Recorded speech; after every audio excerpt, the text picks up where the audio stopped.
para ti. Obrigada, Burman. É uma honra estar aqui com vocês, conversando um pouco sobre concessões florestais. Vou me apresentar como você sugeriu. Meu nome é Rita, eu sou advogada. Eu me esforço também em ser professora de direito ambiental. Tenho achado mais difícil ser professora ultimamente do que ser advogada, pelo envolvimento, pelo engajamento, pelas demandas que tem. E sempre que eu tenho a oportunidade de conversar com as pessoas e abordar um pouco mais essas questões que tem esse viés acadêmico, eu fico muito grata e muito feliz de ter essa oportunidade e agradeço por isso também ao Burman o convite para falar de um assunto que me é muito caro, que é a questão das concessões florestais.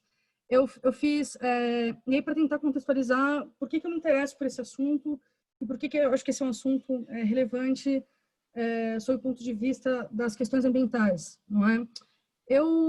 Quando eu estava fazendo mestrado, eu lembro de frequentar muito a biblioteca lá do escritório, lá do Edis, e o Edis ele sempre teve a predileção por tentar comprar todos os livros possíveis, adquirir, ganhar os livros possíveis de direito ambiental, para quem tivesse uma biblioteca bacana sobre esse assunto, e ter essa biblioteca à mão foi um grande privilégio para a minha vida inteira. E quando eu estava fazendo mestrado, eu lembro de ter visto, orientada pela professora Consuelo Yoshida, eu lembro de ter visto e ter ficado muito encantada com uma coleção que me fugiu agora, a editora, se era a Juruá ou se era a Juarez de Oliveira, que fez uma coleção com dissertações de mestrado de alguns professores da PUC, né? A Erika Bechara falando sobre fauna, a Teresa Cristina de Deus falando sobre flora, Lúcia Reisevitz, procuradora do Estado, falando sobre patrimônio cultural, o Sérgio Luiz Mendonça Alves, também procurador do Estado, professor da PUC, falando sobre o Estado poluidor. Eu falei, cara, eu vou pegar um teminha desses, que eu acho que é uma questão recente, né? Enfim, a lei de 2006, a primeira concessão ela foi concretizada efetivamente em 2008. Eu falei, é um tema recente, está aí em discussão, vou estudar esse assunto, mas se tivesse pensado talvez 2 vezes, eu teria feito uma coisa mais comercial, eu acho, né, para fazer uma publicação, enfim. Mas, de fato, é um tema que, independentemente de qualquer discussão que a gente possa ter quanto à aplicabilidade dessas questões todas que são tratadas nas concessões florestais, é um tema que me é muito caro e eu gosto muito desse assunto. E numa perspectiva em que eu vou tentar aqui abordar para vocês esses principais temas e tentar demonstrar em que medida esse assunto é relevante, não só porque está na mídia, né, recentemente, por conta da discussão da SFB, né, da DO que o Barroso marcou audiência pública, de uma ação popular que foi proposta, enfim, questionando a transferência do SFB para o mapa e as prerrogativas aí do SFB que foram decretadas declaradas por decreto. Enfim, é um tema muito interessante e é nesse contexto que eu gostaria de falar com vocês, tá? A minha dissertação de mestrado é uma dissertação que é basicamente uma explicação do que é a lei, e a minha apresentação aqui vai ser mais ou menos nessa linha, com destaques para questões que eu acho que são relevantes, tá? Então, só para dizer, a ideia, né, de você ter uma concessão florestal é você tentar trazer uma nova abordagem para um problema antigo, que é o fato de que você tem vastas terras públicas, não é, afetadas de alguma forma para a preservação ambiental, que são objeto de pressão o tempo todo, seja em função de desmatamento, grilagem, garimpos, até próprios incêndios, enfim.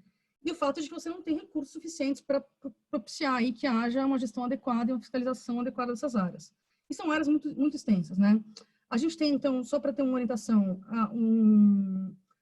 a própria lei, não é? Decretos que regulamentam o SFB e outras prerrogativas. A Lei Federal 8666, que é a lei de licitações, ela se aplica subsidiariamente, né? Porque, afinal, a gente está falando de concessão de um bem público, não é? Que são as florestas públicas. Vários atos infralegais, e mais recentemente a gente tem aí o PPI, né, que regulamenta o assunto e tenta dar um gás nessa discussão da construção florestal, de alguma forma. Uma alteração legislativa recente, né, que enfim, que implica em a transferência do SFB, não é, do Ministério do Meio Ambiente para o MAPA, Ministério da Agricultura, Pecuária e Abastecimento. E aí uma coisa mais ainda, que é esse decreto que transfere essas questões das prerrogativas do MAPA, né, de exercer a função de poder concedente de florestas públicas. Eu acho, se a gente puder já esgotar esse assunto, né, tem uma ação popular que foi proposta questionando essa transferência de competências, né, para para um mapa de concessão de florestas públicas, né, como se isso fosse questionável, e fato é que a liminar foi indeferida, então, assunto judicializado, não acho que, sob o ponto de vista jurídico, vale a pena fazer grandes comentários a esse respeito. Está judicializado, cabe agora ao Poder Judiciário definir o que é, o que não é, aí, em termos de competências e prerrogativas do SFB dentro da estrutura do Ministério da Agricultura, Pecuária e Abastecimento. O que a Lei de Gestão de Florestas Públicas ela se propõe? Né? Ela se propõe a instituição de mecanismos jurídicos para garantir a exploração sustentável de florestas públicas, buscando materializar o ideal de uma sociedade que busca convergência do aproveitamento econômico, racional dos recursos naturais, de forma includente, sem esgotamento dos estoques e da capacidade de regeneração do meio ambiente, certo? A gente tem aí, dentro do contexto, né, do balão maior de gestão de florestas públicas, está prevista a possibilidade de criação de florestas nacionais, né, estaduais e municipais, com um mecanismo de gestão de florestas públicas, a destinação dessas florestas para as comunidades locais, via RESEX, RDS e assentamentos, lembrando que RESEX e RDS são modalidades de unidade de conservação, e a própria construção florestal, que envolve não só as florestas naturais, como também as plantadas, e as unidades de manejo, que são os pedacinhos que a gente loteia dentro das florestas com o objetivo de fazer a concessão. Tá? Só para deixar claro, aqui não vou falar sobre os duas primeiras bolinhas, certo? Vou falar só sobre construção florestal e num contexto em que eu também não vou explorar a questão da visitação, tá? Estou falando de concessão para exploração de recursos e manejo sustentável. E aí aqui uma trivia, né? Que ajuda aí a tentar convencer vocês sobre a pertinência do assunto, enfim, o interesse, a relevância do assunto, que é: o Brasil é o maior produtor e o maior consumidor de produtos florestais tropicais, tanto para siderurgia, como para silvicultura, indústria farmacêutica, indústria de alimentos, exploração florestal. A atividade florestal ela representa 4% do PIB, 8% das exportações e gera 2 milhões de empregos diretos e indiretos. A arrecadação em impostos disso gira em torno de 3 bilhões de reais, tá? E tem um aspecto que eu acho que é o mais significativo de todos, que é mais de 1/3 do território nacional é coberto por florestas públicas, certo? 36% do território nacional. E aí, nessa trivia, né? Estamos aí falando de 850 milhões de hectares que tem no Brasil, 310 milhões de hectares são florestas públicas, e a sua distribuição por biomas, ela está exemplificada nessa tabela que como a barrinha do Zoom está embaixo, eu não consigo ver a referência, mas eu busquei atualizar, todas as referências estão aí, então o que tem aí de fonte é a fonte mais recente possível que eu consegui achar, tá? E eu não vou saber dizer qual é agora especificamente, porque a barrinha do Zoom ficou em cima da legenda aí. Mas fato é que estão aí com 36% do território nacional, que é distribuído em que sentido? A Amazônia, né, é o bioma que, de longe, é aquele que contém aí a maior concentração de florestas nacionais. Estamos falando de 91%, né, ou então 285 milhões de hectares. Eu tenho dificuldade com números e me chama a atenção quando eu vejo as questões em mapas. E eu procurei um mapa e o mapa representa mais ou menos isso daqui, ó. Aqui inclui terra indígena, inclui, enfim, florestas públicas, assentamentos rurais. Os que estão em verdinho são as florestas nacionais e os que estão em verdinho achurado são as florestas nacionais que foram concedidas, salvo engano, tá? Vamos, então, falar de alguns conceitos para a gente balizar um pouco aqui a nossa conversa, né? Essa conversa que é mais um monólogo e depois que a gente bate um papo, enfim. As florestas, elas são divididas entre naturais e plantadas, certo? E elas são localizadas nos diversos biomas brasileiros em bens de domínio da União, dos estados, dos municípios ou do Distrito Federal ou das entidades de administração indireta, como é o caso, por exemplo, no estado de São Paulo, outra polêmica, não é? Mais recente, que é que no estado de São Paulo as florestas estaduais são geridas pela Fundação Florestal. Enfim, e a sua extinção está sendo questionada agora, proposta questionada, sei lá. Então, isso são as florestas. A gente tem aqui, dessas florestas públicas todas, tá? Nós temos 37 terras indígenas, com seu regime específico de ocupação e aproveitamento e tudo mais. As próprias unidades de conservação florestais, certo? Unidade de conservação federal, que representam 20%, as estaduais, 14%, municipais, 0,4%, assentamentos, né, diversos, 5,3%, e glebas não destinadas, que são glebas que não têm uma proposta específica declarada de aproveitamento delas, tá? Pensem aí que Alcântara está nesse 1% de áreas que são públicas, né? Uma destinação específica no caso, tá? As florestas públicas federais destinadas, ou seja, que elas têm um propósito específico, como são as FLONAS, né? Elas são, perdão, a gente tem as florestas públicas federais que são destinadas, que é o exemplo das FLONAS, e aquelas que não são destinadas, tá? Que são bens que não tiveram essa afetação específica. Nestes casos em específico, de glebas que não foram destinadas ainda, as FLONAS, elas são instituídas por lei, tem uma regulamentação específica, enfim, tem uma afetação própria, um regime jurídico próprio, né? É regido pela lei do SNUC, enfim, tem uma destinação própria. As glebas não dominadas são áreas que não têm essa prerrogativa, e para você fazer concessão florestal em cima delas, você precisa, o ICMBio precisa fazer com que elas sejam destinadas para essa finalidade. Então, glebas não destinadas, elas passam por um processo diferenciado quando for hipótese de concessão florestal, tá? E aí, o que é concessão florestal? Nós temos aqui 3 conceitos. O último era o conceito que eu escrevi, eu não vou conseguir ler para vocês, mas basicamente é a delegação onerosa feita pelo poder concedente do direito de praticar manejo florestal sustentável para exploração de produtos e serviços numa unidade de manejo, mediante licitação à pessoa jurídica, em consórcio ou não, que atenda às exigências do respectivo edital de licitação e demonstre capacidade para seu desempenho. E aí tem, por sua conta e risco, por óbvio, né, e por prazo determinado. De fato, é uma concessão simples, só que vinculada aí ao aproveitamento dos recursos de uma floresta nacional, no caso, tá? Quais são os tipos de recursos florestais que podem ser objeto de concessão para fins de aproveitamento econômico?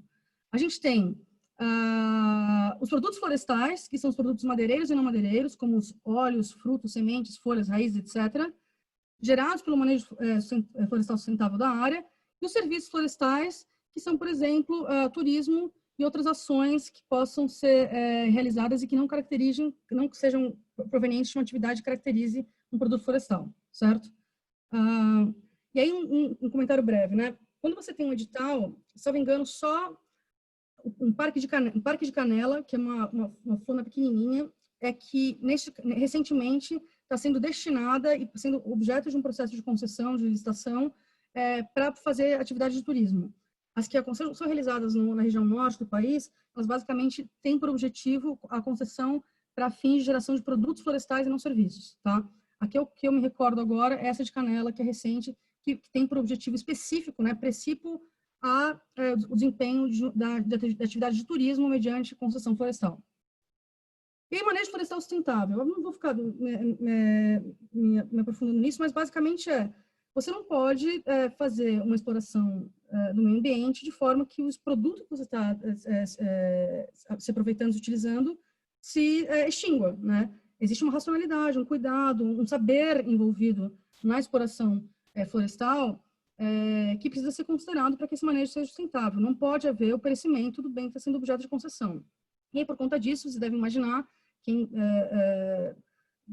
melhor do que eu, que, por exemplo, quando você vai fazer a exploração de uma floresta, você faz camadas, né, e linhas dizendo, ok, então este trecho é que eu vou acompanhar no primeiro ano, no segundo ano é aquele, né, enfim, tem aí uma métrica que é utilizada justamente com esse objetivo de garantir um manejo florestal sustentável e evitar aí o esgotamento, né, dos recursos que estão sendo objeto de exploração, principalmente.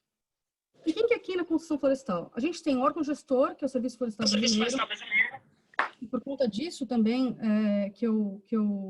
por ele ter essa característica precípua, é que eu entendo que aquela mudança legislativa não é pertinente para o contexto maior da discussão relacionada à transferência das prerrogativas do MMA para o MAPA, enfim.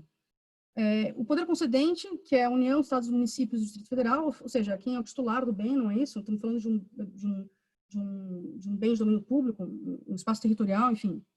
O órgão consultivo, que é a Comissão de Gestão de Florestas Públicas, que congrega aí entidades representativas da sociedade civil, do governo, da universidade, com o objetivo de discutir as questões pertinentes à gestão dessas florestas, e o concessionário, que é a empresa, associação comunitária ou cooperativa, que se propõe ali a concorrer a um processo licitatório e enfim, exercer essa atividade ali naquela área específica, tá? E aí, o que é importante vocês, nós, né, nós, termos em vista? Que a gente está falando de um processo de concessão. Então, assim, o racional todo que está por trás disso é o mesmo racional que envolve, sob o ponto de vista formal, né, e aí com os pedágios específicos que a matéria em si demanda, pelos steps específicos que a matéria em si demanda, né, mas é a mesma coisa que acontece, por exemplo, com uma concessão de uma hidrelétrica, de uma rodovia, de uma ferrovia, não é? Passa por etapas de avaliações inúmeras e circulando por diversos órgãos internos com o objetivo de tentar construir alguma coisa que possa ser lançada, não é, no mercado para fins de concorrência, e aí, para que, por óbvio que não se, até pelo princípio da eficiência e por uma racionalidade interna, né, não há que se propor que haja concessão de uma floresta pública que não seja passiva de exploração, não seja viável a exploração, né, do seu ponto de vista social, econômico e ambiental. Enfim, com essa visão em mente, né, de que a gente está falando aí de um processo de concessão, o que vale a pena a gente ter em consideração? Você tem um cadastro de florestas públicas que diz o que tem lá dentro, quais são as características e tudo mais.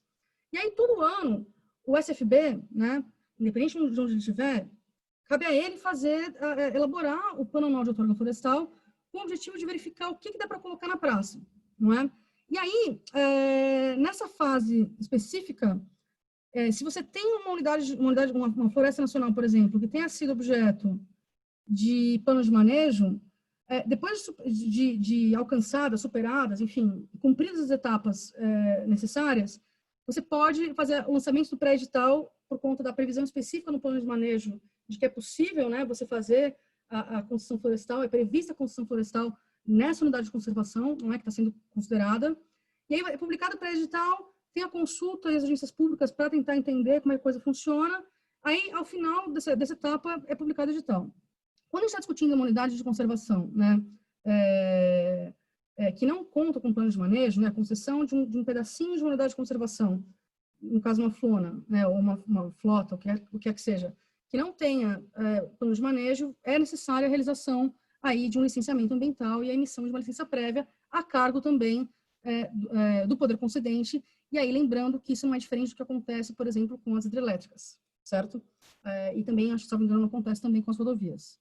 Você precisa da LP para botar na praça. Senão, pelo menos, é o que deveria acontecer, né?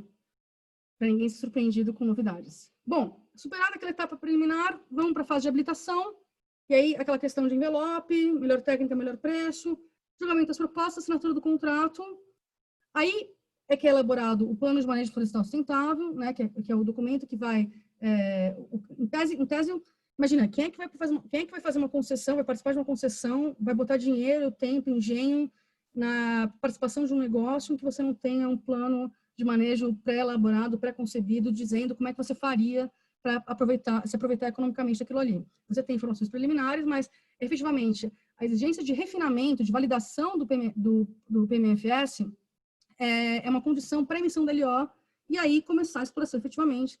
Exploração essa que é sujeita, por óbvio, a monitoramento, fiscalização e auditorias periódicas na forma do contrato. E aí, estamos falando de novo de um conceito já super comum, que é contrato com a administração pública, né?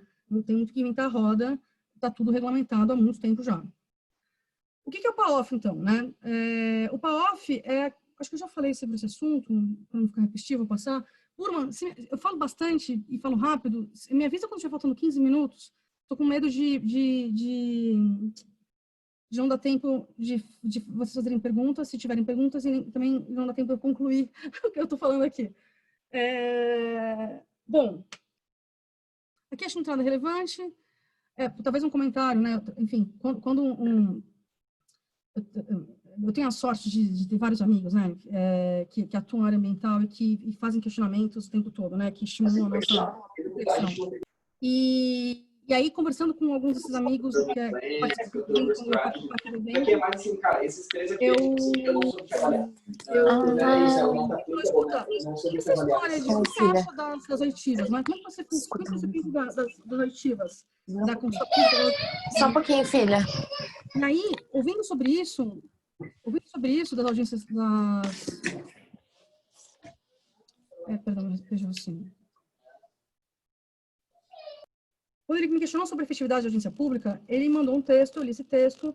Esse texto falava sobre o fato de que as audiências públicas não necessariamente traduzem o anseio, as demandas, as angústias, a vontade da comunidade que é afetada, de certa forma, porque ela vive na região das unidades de conservação que são concedidas e que, de certa forma, poderiam vir a ser beneficiadas ou prejudicadas. E aí eu li esse texto não necessariamente fala da questão como ocorre aqui no Brasil, mas, de fato, os problemas são os mesmos problemas que a gente já conhece sobre audiências públicas, e, nesse ponto, acho que o professor Paulo de Bessa tem livros e artigos falando a esse respeito, inclusive questionando essa questão de concessão florestal, um artigo que eu achei no Eco. Acho que valeria a pena, então, revisitar aqui. Procurem aí, quando estiver no YouTube, né? Vejam aí o vídeo do professor Paulo falando sobre esse assunto, sobre a questão das audiências públicas, que eu acho que ele certamente contribui mais para essa discussão do que a minha fala aqui. Estamos falando, e aí repito, né? Concessão florestal nada mais é do que um processo de concorrência, não é? Então, as questões que acontecem nas audiências públicas de licenciamento ambiental acontecem aqui também, tá? O objetivo, por óbvio, é que o PAOF, justamente para evitar a judicialização, é que quando você coloca na rua, né, um edital para concessão florestal, essas questões todas tenham sido aparadas para que você não perca, né, tempo, engenho, esforço, enfim, de novo falando de eficiência da máquina pública para que a coisa aconteça, né? Eu acho que as concessões florestais, e gosto muito do termo exatamente por isso, são uma forma de fazer com um olhar que viabiliza o desenvolvimento sustentável e a conservação dessas áreas que são tão caras. Enfim, fico uma digressão breve aqui. Temos colegas aí do Norte que certamente devem ter opinião muito mais própria sobre os impactos dessas unidades de conservação na região Norte e talvez alguma opinião crítica com relação às concessões florestais sobre aspectos de eficiência, ineficiência e tudo mais. Eu confesso que, né, não teria condições de opinar sobre a realidade, né, sobre a realidade que eles vivem, mas pensando sobre a perspectiva de mecanismo jurídico, a concessão florestal está aí e entre nada e alguma coisa, eu acredito em alguma coisa e acredito que, e aí uma lembrança, né? O professor Juarez de Oliveira? Fugiu agora. Num livro sobre a boa-fé e a administração pública, né? Estamos falando aqui de boa-fé, né? Eu acho que quando a gente faz um processo como esse, que envolve questões tão sensíveis, acho que qualquer coisa na vida, né? Você tem que haver um princípio de boa-fé objetivando que a coisa avance. Então, se a gente tem um instrumento como esse, ele se presta alguma coisa, que ele cumpra a função a qual ele foi previsto, e por conta disso, acreditando aí, né, respondendo essa crítica desse amigo querido, esse questionamento, que as audiências aconteçam da melhor forma possível, né? É o que a gente espera sempre. E aí, mudando a página, fechando a digressão aí, pedindo desculpa pela confusão, talvez, pela falta de clareza no raciocínio, quais são os critérios que a gente pode trazer para o edital? É o critério melhor técnico e melhor preço, certo? Aquele que ofereceu o maior preço como pagamento para o poder concedente pela outorga da concessão florestal, e aquele que tiver a melhor técnica, ou seja, o melhor impacto ambiental negativo, o maior impacto ambiental positivo, os maiores benefícios sociais diretos, maior eficiência, maior agregação de valor ao produto, serviço florestal, é quem vai ganhar a condição toda, né? A concessão, e vai levar adiante a exploração da área. Quais são os compromissos que o cara assume quando ele se sagra vencedor desse processo de concorrência? Ele tem que conservar e proteger a área, ele tem que realizar ações de prevenção e combate a incêndios, e aí submeter às auditorias todos os procedimentos necessários. E aí, pensando aqui também uma questão importante, a questão de monitoramento, que eu vou tratar mais para frente. Falei já da licença prévia, vou passar para frente, CESA-LPLO, não vou ficar me repetindo. Aqui, só para falar como é que é a distribuição de dinheiro, né? Então, o que acontece? No contrato, você tem que fazer uma proposta de valor mínimo. Quando você faz a concessão, aquele que concorre ao processo, ele tem que indicar qual que é o valor mínimo anual que ele pretende pagar para o poder concedente em termos de concessão. E aí, o próprio regulamento prevê uma forma de divisão desse recurso dentro da estrutura que participa da gestão dessas florestas. Tá? Vou passar para frente também. Aí, enfim, para que os municípios e estados recebam esses recursos, Lembrando também que, que existe a necessidade, às vezes é prevista como um indicador social aporte direto, né? Então, imagina que você vai fazer uma exploração de uma floresta numa região mais erma, que não tem estrada, né? Então, o cara tem que fazer uma estrada, que não tem, aí o cara vai mobilizar, sei lá, um pessoal e não tem infraestrutura infraestrutura, por exemplo, de saúde, né? Um posto de saúde. Se alguém se corta lá, para onde vai, né? Enfim. Então, existe também a previsão, como acontece também, né?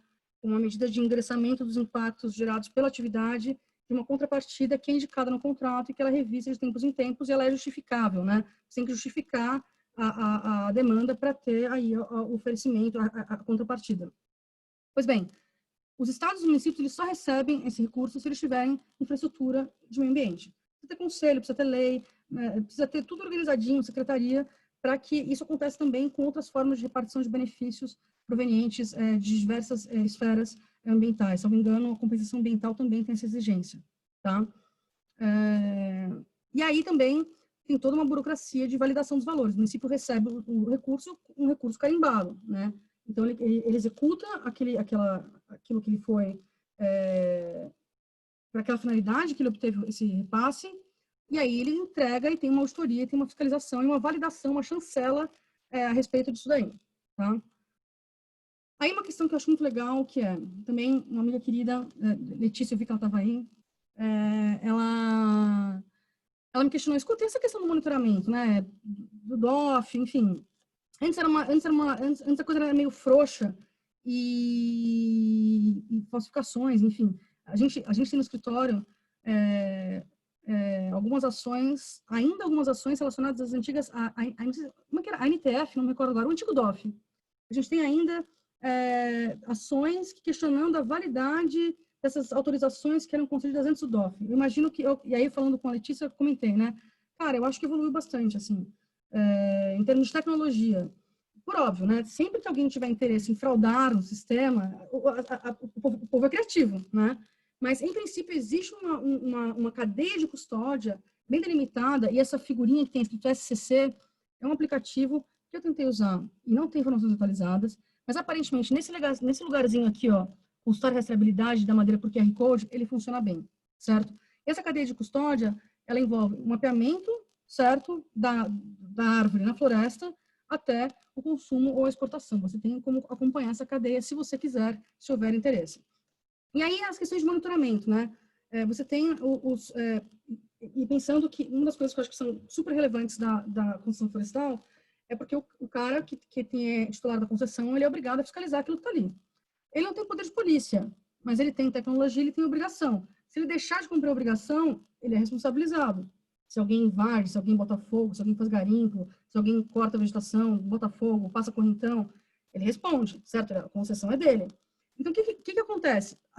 Existe tecnologia disponível, e aparentemente ela não é mais tão inacessível assim, que são esses radares, né? O Detect, o LIDAR, além desse sistema de cadeia de custódia, que você permite, na verdade, né, até por aquelas fotos que medem temperatura, né, saber o que teve e não teve. E aí fica imaginando, né, esse monitoramento ele é feito com uma certa periodicidade. É possível, efetivamente, que haja um controle, porque você não vai chegar com um correntão, um tratorzão, no meio da floresta, de um dia para o outro. Eu acho que dá para fazer um acompanhamento, entendeu? De forma que, em havendo a primeira notícia, a primeira descoberta de que há uma irregularidade na questão da preservação dos limites, né, das fronteiras da unidade de manejo concedida, né, que o cara tem obrigação de gestão, ele comunica ao poder público, e eu espero, torço, acredito, para que o poder público possa, com ações de inteligência, ir lá e eliminar esse tipo de atividade, resguardar aí essas florestas, evitar que essas atividades clandestinas aconteçam. Veja, a ilegalidade está na lei, né? Enfim, são atividades que não são admitidas e as penalidades também. Acho que a gente não pode partir com o pressuposto de que seria, de alguma forma, admissível não observar as exigências previstas em regulamento para as unidades de conservação, em especial no caso de alguém que assume a responsabilidade, mediante contrato firmado com a administração pública, de resguardar aquela área. Ele tem que saber, ele tem que fazer, e aí, ainda que ele não tenha poder de polícia, ele que passa a informação para frente. Pelo menos é a recomendação que eu daria para qualquer pessoa que me perguntasse o que fazer enquanto concessionário desse tipo de serviço público.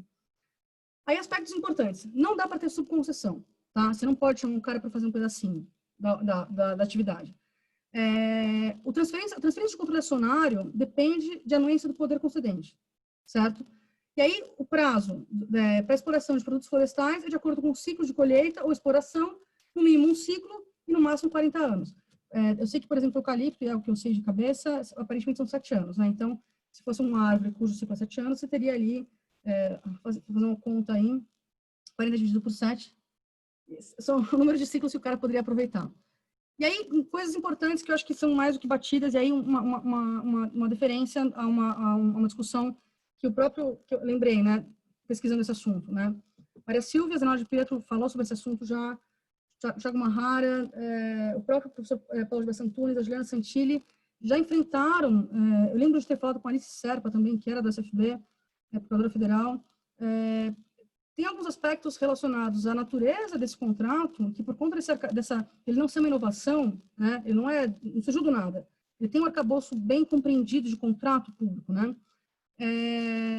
Enfim, já existem algumas construções a esse respeito que permitem entender o que é esse contrato, o que ele garante. Então, dando aqui como favas contadas, é fato indiscutível, por exemplo, que um contrato de concessão não implica em transferência da titularidade do imóvel ou preferência da aquisição. Então, a construção florestal não é privatização, não é poder público se desfazendo da propriedade, da titularidade desse bem. Não autoriza o acesso ao patrimônio genético, por óbvio, né, depende de lei específica, e nós temos aqui na UBA vários colegas com essa expertise que já fizeram, inclusive, aqui, webinars conosco nesse período aqui que a gente está vivendo de pandemia. Não pode haver um uso dos recursos hídricos que não seja insignificante, ou seja, se você for fazer um uso significante de recurso hídrico, tem que ter uma outorga florestal, de captação de recurso hídrico. Mesma coisa sobre não poder ter exploração de recursos pesqueiros de fauna silvestre. E também uma coisa que eu acho curiosa, mas faz todo sentido, curiosa pelo fato de ter sido pensada desde sempre, né, que a concessão florestal não implica em autorização para que o concessionário comercialize créditos de carbono. Eu achei isso interessante que pensaram nisso na época, lá nos idos de 2006. Como é que acaba o contrato? Ele se extingue por esgotamento do prazo contratual, rescisão, anulação, falência ou extinção do concessionário e falecimento ou incapacidade titular no caso de empresa individual, pensando aqui em cooperativas. Além da hipótese de desistência de devolução por opção do concessionário do objeto de concessão. Eu acho que até agora, pessoal, desde que surgiram as primeiras concessões, acho que uma ou duas foram devolvidas já. E aqui um registro, a Rose Hoffman, num webinar que foi feito pela OAB Nacional, comentou, e eu acho que ela está certíssima, dizendo que as concessões florestais não estão dentro do pacote de relicitação que foi editado recentemente, acho que não sei se foi no governo Temer, aquela lei que prevê a relicitação de ativos, não é? A concessão florestal não entra nessa lei. E aqui números, né? Estamos falando que a gente tem hoje 18 contratos de concessão em execução, 16 são em florestas nacionais estaduais, a maioria delas, 87% delas no estado do Pará, 9% em Rondônia e 4% no Amapá. E sobre a sua gestão, desse percentual que a gente está falando, desses mais de 1 milhão de hectares, a gente tem 62% que são concessões florestais federais, geridas por SFB, 33% do governo do estado do Pará, pelo IDEFLOR, 4% pelo Amapá, geridas pelo IF. Tá? Eu achei isso legal, os estados, enfim, fico imaginando, né, cara, vocês têm ali um monte de floresta, né, unidade de conservação, que é interessante que esses estados, né, de forma proativa, assumam ali a gestão do seu espaço e proponham uma exploração sustentável, tentando gerar riquezas, divisas para o seu estado a partir da construção florestal. E é isso, né? Estamos falando de geração de divisas, riquezas, emprego, enfim, tudo mais. Benefícios sociais, geração de trabalho, renda, investimentos em comunidades, ambientais, já falamos sobre isso bastante. Econômico, também acho que não vale a pena ficar falando sobre isso, mas enfim, são questões que são levadas em conta a construção florestal, não é uma coisa sem maior reflexão. E aqui, e eu acredito que eu já esteja indo para o final, eu trouxe aqui exemplos de casos práticos, tá? A Madeflona é uma empresa e a Mata é outra. Elas são as empresas que, salvo engano, são as titulares dos primeiros contratos de concessão. Eu fui dar uma xeretada no site dos caras para tentar trazer a nossa conversa aqui para uma coisa mais real. E no site dos caras eu achei algumas informações que eu achei relevantes. E aí, uma crítica geral, né? tá tudo meio, eu tô achando meio confuso. Eu tive um pouco de dificuldade de achar informações atualizadas, né? O que tem é o que eu achei, e não necessariamente isso é uma informação atual de agosto de 2020. Por exemplo, tem informações aqui que datam de atualização, e não só com relação à Deflônia Mata, mas também no SFB, de períodos de 2017, enfim, e tudo mais. Mas o que é legal que eu tirei ali do site da Madeflona, que eu acho que vale a pena conversar com vocês. No plano de manejo, o cara vai tirar 5 árvores com diâmetro mínimo de 50 centímetros por hectare. E aí estamos falando de 5 árvores por campo de futebol. O cara, no plano de manejo dele, ele prevê que essa exploração ela acontece com essa periodicidade. Ele não, para ele, a cada um campo de futebol, ele tira 5 árvores. E dessas árvores é que ele tem que tirar todo o proveito econômico possível para pagar com seus compromissos, seja com contrato de concessão com o poder concedente, como com seus colaboradores, enfim, impostos e tudo mais. Ou seja, tem que ser alguma coisa rentável, tá? E tem sido, porque tem havido concessão e essas empresas elas estão consolidadas, certo? Há anos já. E aí, essa coisa que eu achei legal também na fiscalização, que é a tecnologia, né? A gente estava falando sobre a questão do sistema de controle de cadeia, não é?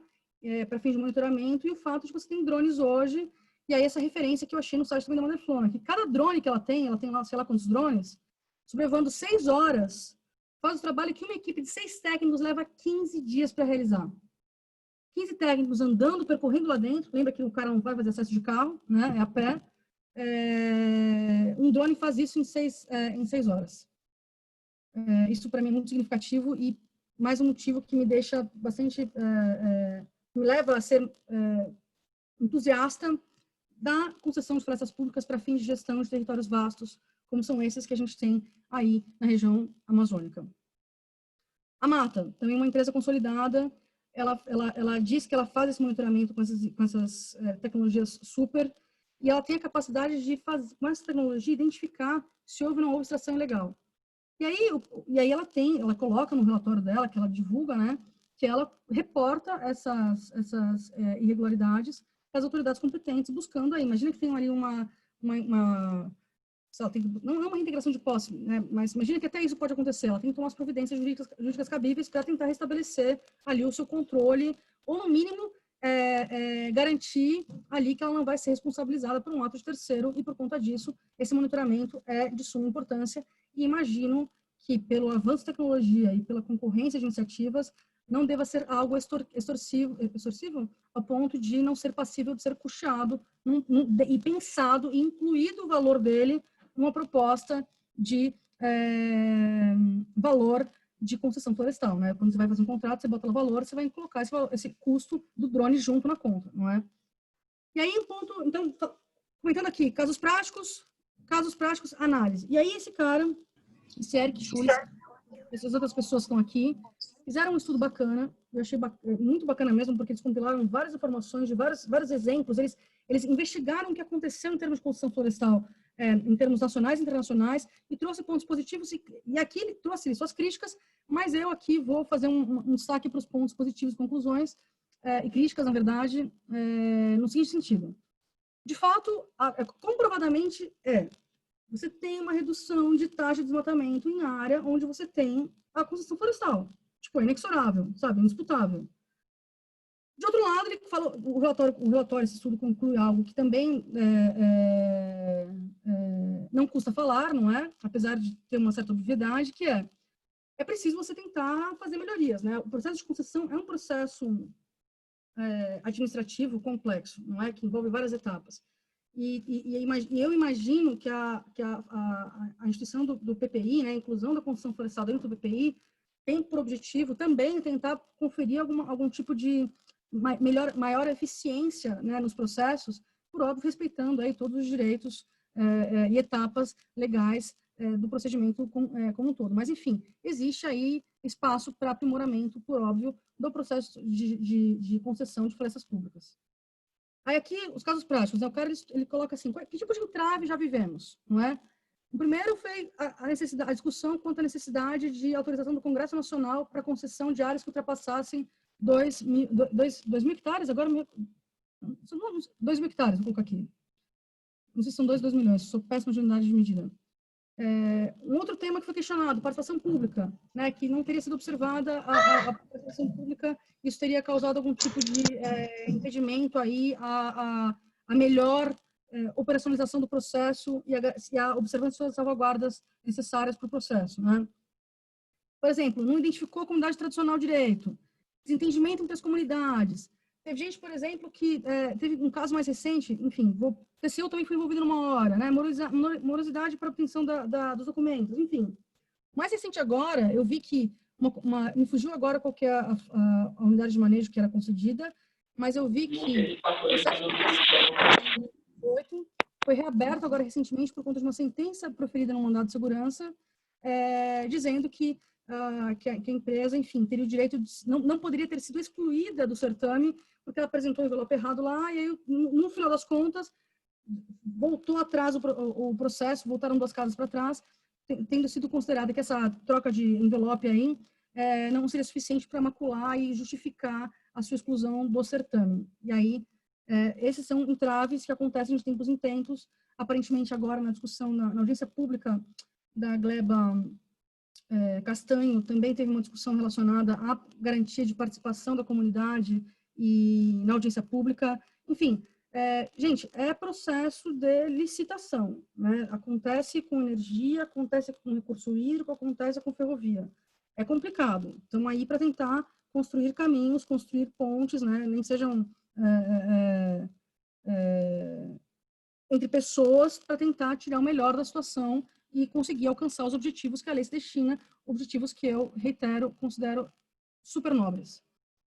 Bom, aqui um exemplo de morosidade simples, né? Um contrato que foi assinado em 2016, só entrou em operação em 2018, né? Por conta de entraves e impedimentos. Aqui uma noção da dimensão, né? Né?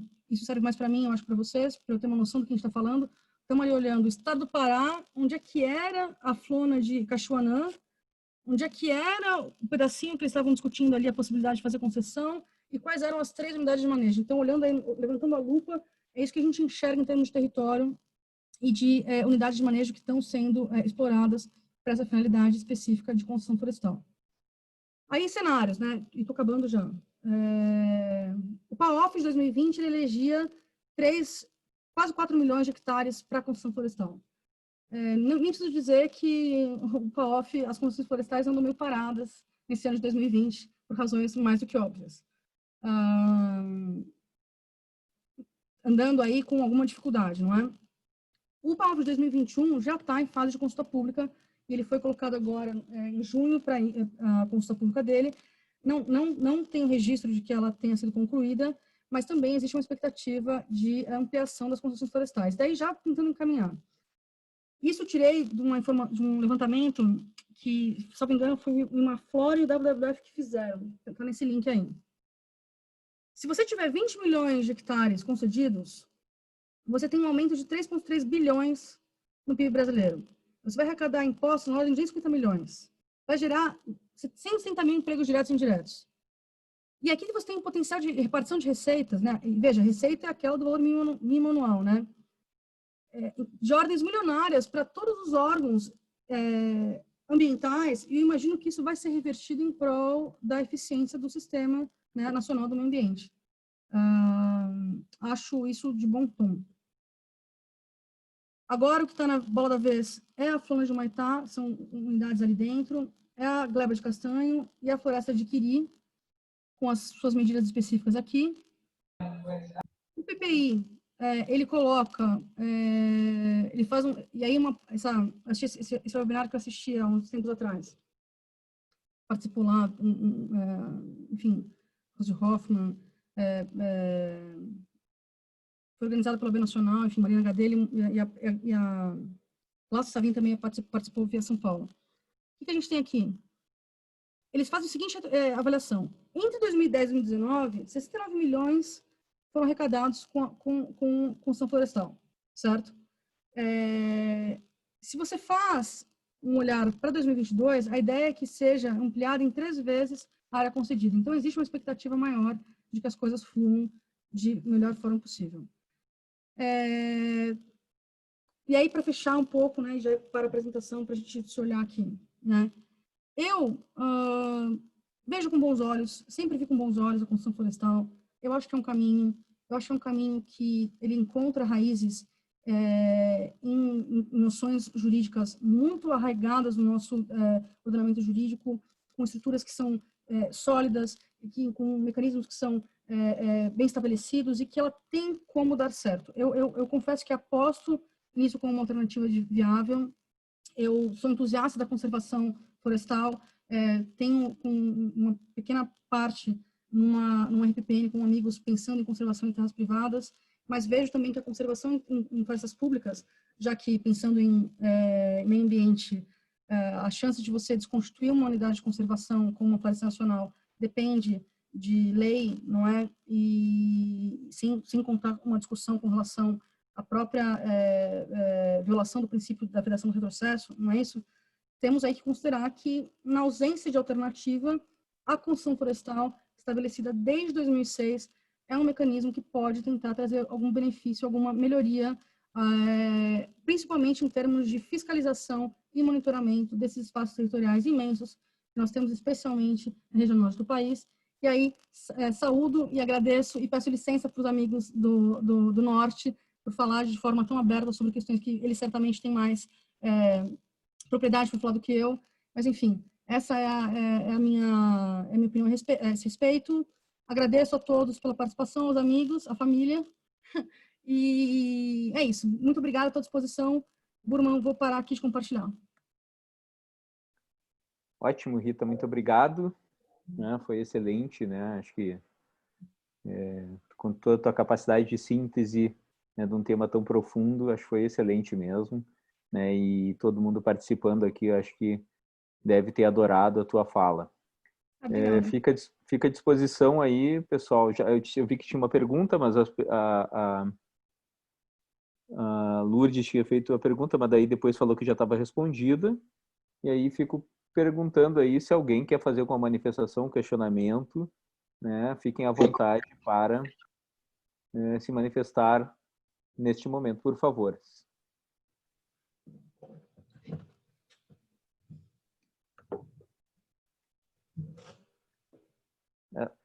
Ou todo mundo sabe tudo ou ninguém sabe nada, né? Quando a gente está dando aula, daí tu fala assim...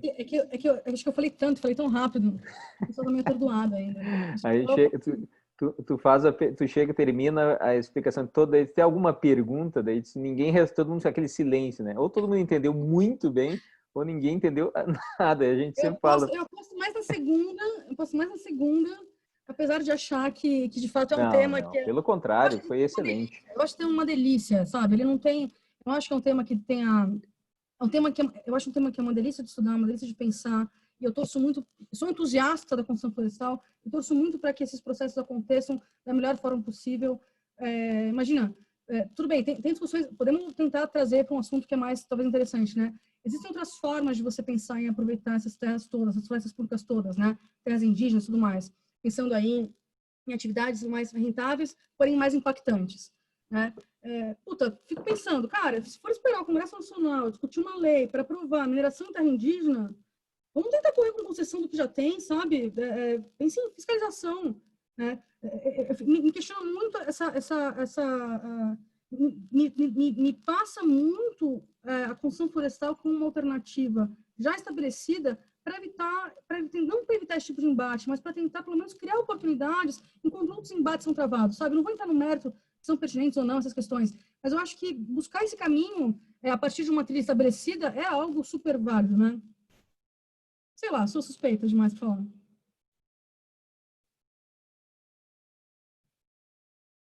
O bom de ter amigo é isso, né, cara? Porque a gente falou, pessoal, assiste lá, me ajuda a dar uma moral. E o pessoal assiste, e aí, como são suspeitos todos vocês, né? Porque a gente se gosta e tudo mais. E aí, não, tudo bem, eu acabo as perguntas. Eu confesso que me dou super satisfeita enfim, não teria mais o que dizer, pessoal. Mas eu acho que tem algumas perguntas no chat ali, não? Isso, exatamente. Tem a pergunta da Juliana. Foi ótimo, Rita. Não consegui, que tá meio tumultuada a minha tarde, mas o que eu ouvi, eu adorei, tá? Parabéns. Obrigada. Tem uma pergunta aí da tua colega do escritório, que é a Ju Matei, pergunta se a cota de reserva legal nessas áreas é viável, e na sequência a Adélia já pega a palavra também para perguntar. Nossa, que já começa a Juliana com pergunta difícil, né? Já começa... Porra, Jufla! Pergunta ensaiada, pergunta ensaiada. Não, pior que não. Podia, falei com ela a tarde inteira. Né? Podia ter, né? Gente, pior é que não foi mesmo. Ritinha, desculpa aí. Vou falar minha opinião. Pessoal, boa tarde, tudo bem? Não, é que te ouvindo falar, eu fiquei pensando o tempo inteiro nisso e a cada explicação que você fazia, eu exatamente ficava pensando nas questões, né? De idade, a quem pertence, se a gente pode utilizar isso para alguma finalidade dessas, e bem da verdade, as cotas de reserva florestal ou ambiental ainda não estão regulamentadas, né? Sim. Mas igual, queria te ouvir um pouco sobre isso, porque sei que a gente discutiria isso, né, com todo prazer, mas como eu falei já desde o início, é sempre uma aula, então divide com todo mundo aí, né? Vamos trocar figurinha aqui em público. Vou colocar minha impressão disso daí que você falou, que são questões super pertinentes. Eu acho que, por ser unidade de conservação, né, não tem reserva legal. Não consigo verificar a sobreposição desses dois instrumentos jurídicos, dessas duas restrições, né, vamos chamar assim, na mesma área, de forma que uma eventual reserva legal pudesse impedir ou restringir a exploração. Mas vale lembrar também que na reserva legal você pode aprovar e fazer manejo sustentável. Então, embora não ache que haja sobreposição de reserva legal à unidade de conservação, né, as florestas, imagino que, mesmo na sobreposição, não haveria impedimento à aprovação de um plano de manejo sustentável, né, nessas áreas, porque o próprio Código Florestal, salvo engano, autoriza esse tipo de coisa. Sobre os créditos específicos, tem uma previsão específica, não lembro agora em qual das normas, que diz que não poderia ter aproveitamento de créditos de carbono. E como essa discussão é anterior, né, essa discussão mais recente, eu imagino que, analogamente, se a gente fosse fazer um paralelo entre os créditos, né, os CRAs, não é? E a crédito de carbono, eu acho que o concessionário não poderia se valer desses créditos.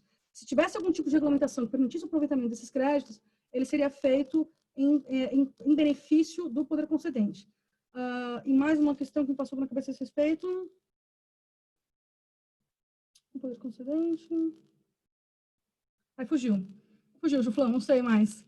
Não sei se alguém tem alguma ideia, enfim, sobre esses assuntos. A Lourdes lembrou bem aí no chat que o próprio código fala que a gente pode instituir cota de reserva, que a reserva legal pode ser instituída, por exemplo, em propriedade rural localizada no interior de unidade de conservação de domínio público que ainda não tenha sido desapropriada. Tá. Mas estamos falando aí... Mas aí é bem específico, né? Lourdes, eu acho assim... Olha a Lourdes aí. Colocar na praça um edital para aproveitamento de uma concessão que não esteja um domínio fixo pela União, passivo de questionamento do seu próprio titular, eu acho que esse tipo na elaboração do PAOF, esse tipo de ajuste ele tem que ser feito justamente para excluir essas áreas que são litigiosas, né? Mas aí, do contrário senso, imagino que se o cara não é bem o nosso assunto, mas se o cara tem uma propriedade rural inserida em unidade de conservação que não foi objeto de desapropriação ainda, acho que ele pode se aproveitar dos próprios créditos, né? Imagino isso, não sei. É isso, né, Lourdes? Concorda? Acho que é isso, sim. É uma pergunta difícil mesmo, essa que a Juliana colocou, porque, enfim, a gente enfrenta essa dificuldade de regularização, né, das áreas, das unidades de conservação, né? Regularização fundiária mesmo, né? E a cota, ela foi concebida com esse intuito, né, de estimular a regularização fundiária dessas unidades de conservação que são de domínio público e que, em tese, poderiam ser até elegíveis a um regime de concessão, né? Mas pelo que eu entendi também do seu detalhamento, a minha dúvida era específica na parte dos créditos de carbono, mas eu acho que o seu raciocínio também faz sentido para mim, assim, no sentido né, qual que é o racional que está por trás, né, dessa regularização toda, né, dessa normatização do assunto. Olha, se tiver um benefício aqui associado, né, esse benefício, seja ele associado à CRA, seja ele associado aos créditos de carbono, ele permanece na titularidade do poder público, né? Então, vai depender, na verdade, da intenção do poder público de querer fazer uso desses mecanismos ou não, né? Também acho, Lourdes. Também acho. Obrigada. Beijo, saudade de todo mundo. A Juliana me joga na fogueira e a Lourdes me salva. E vocês falaram que a Adélia fez uma pergunta? Não estou achando aqui. Oi, boa tarde a todos. Aí, Ritinha. Oi, tudo bom? Saudade de você. Só a gente suspeita aqui, só a gente suspeita. Parabéns. Eu acho que na questão de dúvidas aí, alguém já colocou, eu não sei exatamente quem, mas só aprendemos, né? É um assunto super complexo, cheio de detalhezinhos, e você foi muito precisa. Parabéns. Eu tenho uma dúvida, assim, acho que é um tema que ainda tem muito para abordar, né? Assim, mas eu queria saber a sua percepção, a sua percepção de o que você atribui a essa demora toda para as concessões, assim, porque aparentemente é um instrumento simples, com vantagens para ambas partes, assim, é um instrumento bacana de ser utilizado, mas a demora, em regra, é presente em todos os processos que andei analisando, assim. O que você atribui, assim, qual a sua percepção disso? Olha, eu não tenho muita... eu não sei, eu não consigo atribuir um valor preponderante para um fator ou outro. Tem alguns fatores, eu não sei se eles são preponderantes ou não. Eu imagino que a judicialização, né, é um fator que complica um pouco. Essa judicialização, imagino que ela vai de lado a lado, né, tanto por parte do poder concedente, que comeu bola, ou por conta do concessionário, que comeu bola, como eu vi nesse caso recente, e aí acaba, enfim, tendo que o Poder Judiciário em Estado a se manifestar para fazer esses ajustes. Acho que o processo é moroso por conta das diversas etapas, e eu confesso que eu não sei se haveria espaço para otimização, para eliminação de etapas, para enxugamento da estrutura administrativa, porque, na verdade, imagina que é um processo é como se fosse um processo de concessão normal, sem passar por vários órgãos internos. Um cara fala uma coisa, fala outra, consulta, emite parecer. É uma coisa complexa, né, do ponto de vista de gestão desse processo. E eu não sei em que medida poderia haver, mas acredito que poderia haver algum tipo de otimização desse processo. Acho que é uma falha que poderia ser superada. E tem outro aspecto que eu falo agora, sem base científica nenhuma, que acho que a questão oferta e demanda também envolve, né? Eu não sei até que ponto essa é uma atividade que ela é efetivamente atrativa do ponto de vista econômico, para que ela seja viável economicamente. Muitos estudos são feitos, e aí, não só por parte do poder concedente, mas do concessionário interessado, né, que se apresenta, estuda, investiga. Eu não sei qual é quando é que se dá o break-even dessa operação, eu não sei qual for. Imagina um cara que juntou todo o caixa dele, montou a estrutura cooperativa para começar a operar em 2016, quando começou a concessão. Em 2018, vem uma sentença falando, volte 2 casas. Tem que ter fôlego, entendeu? Tem que ter caixa para conseguir superar as coisas todas. Então, eu imagino que as questões econômicas, de oferta e demanda, né, de fôlego, de viabilidade efetiva, e aí penso também que a existência de uma madeira mais barata, de viés clandestino, também interfira, sob ponto de vista maior econômico, na eficiência, de fato, das concessões. Eu imagino que haja espaço para melhora sempre.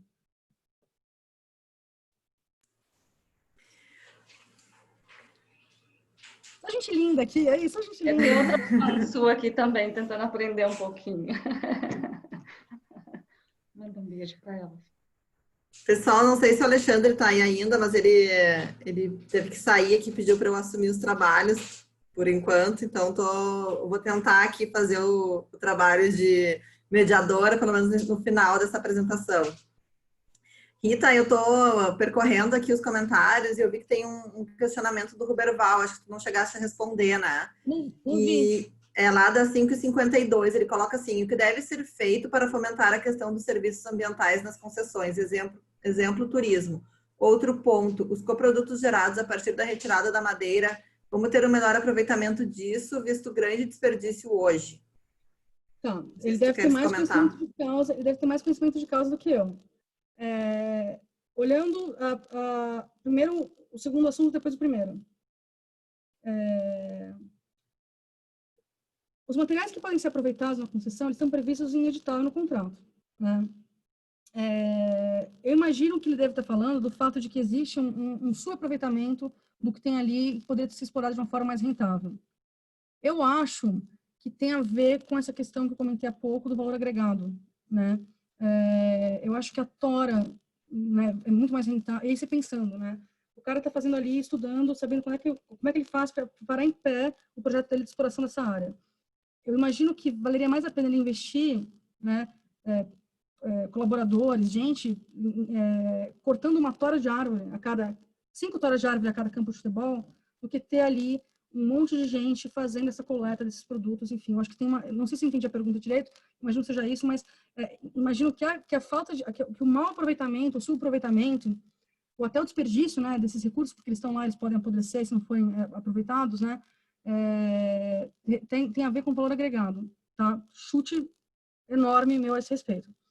E o primeiro turismo é uma questão que faz parte do PPI. O PPI, se não me engano, ele com esse viés de viabilizar e fomentar o turismo, ele selecionou, acho que 6 unidades, 6 áreas para serem concedidas com esse viés turístico. E uma delas é essa de Canela, que eu fiquei em dúvida, que eu acho que fica no Rio Grande do Sul, né? Enfim, é uma coisa pequenininha, que ele falou assim, olha, Canela é uma floresta pública que você só vai conseguir aproveitar de uma forma eficiente se você fizer concessão via turismo. É isso que torna viável, né, essa exploração. E aí o objetivo inclusive, conceder e permitir que o concessionário, pelo que eu vi nessa apresentação desse webinar lá da OAB Nacional, me fugiu o nome do cara que falou isso, justamente é isso, né? O concessionário faz parte da concessão, o cara construiu um hotelzinho lá dentro, entendeu? Para aproveitar e para fomentar e para estabelecer e consolidar uma atividade de turismo num contexto de um contrato de concessão nesses espaços aí, né? É isso que me passa na cabeça nos questionamentos que ele trouxe. Espero ter respondido aí de alguma forma, que alguma coisa seja aproveitável do que eu falei no contexto da pergunta maior dele aí. Bacana. Tem uma outra pergunta aqui do Guilherme, que acho que tem um pouco a ver com o que tu respondeste anteriormente. Ele coloca assim, Rita, sua fala de uma riqueza gigante, estou acanhado com a minha pergunta, mas me atrevo. A Lei Federal de Concessões é de 2006. Na minha avaliação, é um instrumento fantástico. Por que não vemos mais concessões? Minas Gerais começou em 2019. Temos até agora, salvo melhor juízo, 3 editais. É isso que a gente está falando, né? É um processo de concessão, né, cara? É procedimento, é etapa, é burocracia. E eu não sei até que ponto essa burocracia é dispensável, né? Como a gente estava comentando com a Adélia. Você tem vários fatores que acontecem no meio do caminho que inviabilizam. E também, vamos pensar em escala, né? Se você tiver que priorizar, por exemplo, né? Vamos pensar, engenho, empenho, sei lá, se você tem pouca gente para fiscalizar, enfim, tem pouca estrutura administrativa para dar cabo dos procedimentos necessários todos para viabilizar uma construção florestal, você vai tentar focar a energia em coisas que são mais rentáveis, né? Você acha que, tipo, sei lá, é um levantamento muito grande, um empenho muito grande do pessoal do SFB, que de fato é uma instituição que está super bem parada e estruturada para fazer acontecer um monte de coisa em matéria de área florestal no país, e mesmo assim tem alguns entraves que são naturais, entendeu? Naturais da própria burocracia do Estado, da morosidade do Estado, da máquina ser pesada, fora a judicialização, fora também a questão de oferta e demanda e interesses econômicos que viabilizem a exploração. De repente, nessas horas, a gente acaba perdendo justamente por falta de fomento, né, e de oportunidades, né, bem paradas, bem construídas, que passem ilesas a questionamentos judiciais, enfim. Talvez isso permitisse de uma forma melhor a viabilização disso e, assim, torço para que Minas Gerais consiga, né, cara? São 15, você falou? Eu não sei, se você quiser contar, eu não conhecia essa iniciativa de Minas Gerais, se quiser contar pra gente. Oi, Rita, tudo bem? Boa tarde, pessoal. Só o Melhor Juízo são 3. Eu vou compartilhar contigo depois o link, está no site da SEMAD. Ao todo, acho que unidades de conservação, que são as florestas que vão ser concedidas por esse programa, acho que se chama PARC, P-A-R-C. Unidades de conservação estaduais, acho que são 32, tá? Dessas 32, 11 são efetivadas, com plano de manejo, com regularização fundiária, etc. E aí eu até te fiz essa pergunta, porque na região que eu atuo, nós temos 2 unidades de conservação. E elas protegeram tanto o meio ambiente, tanto, que protege até da gente utilizar para fazer até um benefício para a cabeça da gente.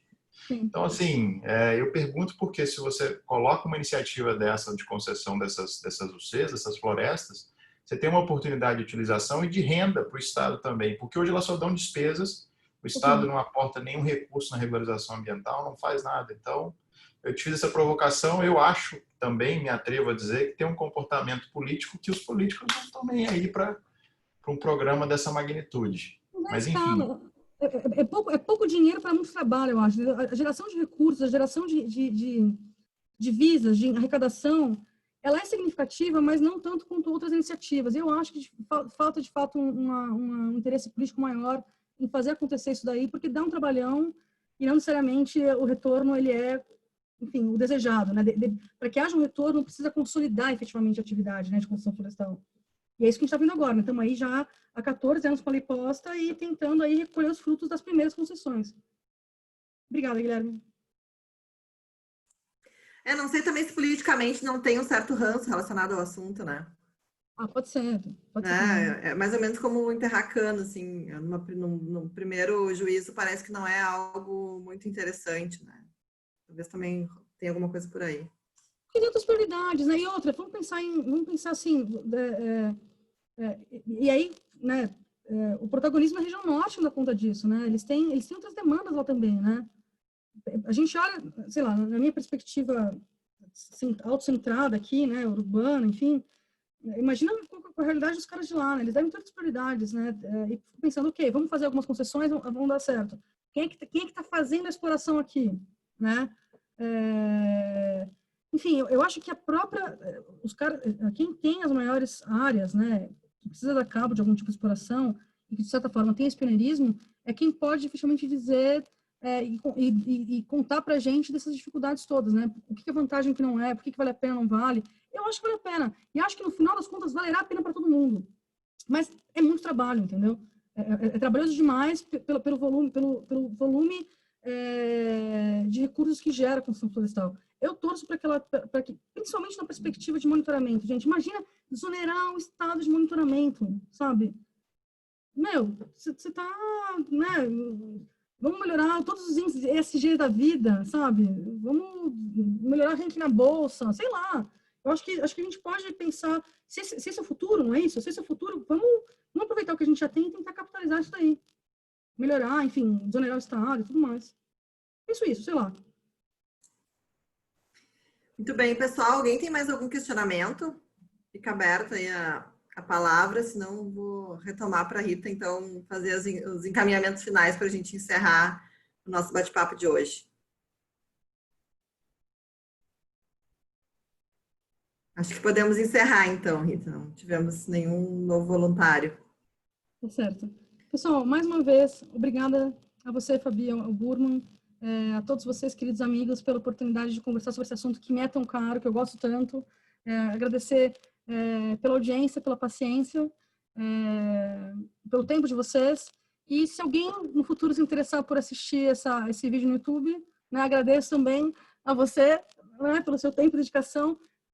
Os slides vão estar lá com informações para quem tiver interesse em ver as fontes, as referências e buscar na apresentação as informações para tentar aprofundar conhecimento e esclarecer alguma questão. Também tem ali meu e-mail, estou à disposição. Mais uma vez, obrigada e acho que até breve. Muito obrigada, é isso mesmo, o vídeo vai ficar disponível no YouTube. E imagino que na próxima quarta nós tenhamos outra discussão. Quem tiver também interesse em expor algum tema, é só entrar em contato com o Burman, com qualquer outra pessoa da diretoria, Muito obrigada, Rita, foi ótimo. Um abraço, boa noite para todo mundo. Obrigada. Até mais.